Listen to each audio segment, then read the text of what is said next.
অঞ্চলে গিয়েছিলেন, কি বলেন? তারা এবার জামাত ইসলামীকে ভয় দেখাতে আসছে। যারা ভয়কে আমরা বুড়ি আঙুল দেখাই, ভয়কে আমরা থোড়াই পরোয়া করি, তারা এখন আমাদের ভয় দেখাচ্ছে। আমরা অনলাইনে দেখলাম যে আমাদের একজন সম্মানিত মা, যার পেটে বাচ্চা আছে, সেই রাজনৈতিক দলের একজন কি বলেন কোলাঙ্গার, সে তার গর্ভবতী মায়ের পেটে লাথি মারছে।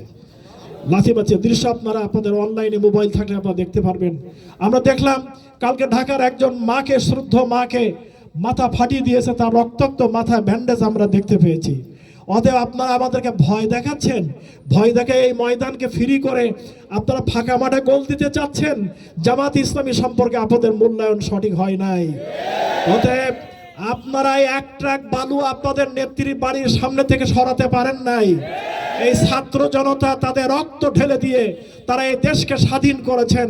জামাত ইসলামের 11 জন শীর্ষ নেতা তারা ফাঁসিতে যে হাজার হাজার নেতা কর্মীরা আমরা জেল কারা ভোগ করে, রিমান্ড ফেস করে, গুলিতে যে আমরা এই দেশকে স্বাধীন করেছি, আজাদ করেছি। এক ট্রাক বালি আপনাদের নেত্রীর বাড়ি থেকে সরাতে পারেননি। আমাদের নেত্রীর বক্তৃতা আমরা অনলাইন থেকে শুনি, তিনি বলেছেন বেগম জিয়া ভয় নাই, রাজপথ ছাড়ি নাই। উনি বলেছেন এই স্লোগান কেউ তোমরা দেবে না, মিথ্যা কথা, তোমরা এক ট্রাক বালি আমার বাড়ির সামনে থেকে সরাতে পারো না। অতএব আপনারা আমাদের জুজুবুড়ির ভয় দেখাবেন না।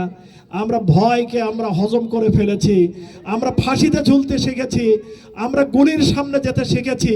অতএব আমরা এই বাংলাদেশের জমিনে এই দেশকে আমরা সুন্দর করে সাজাবো।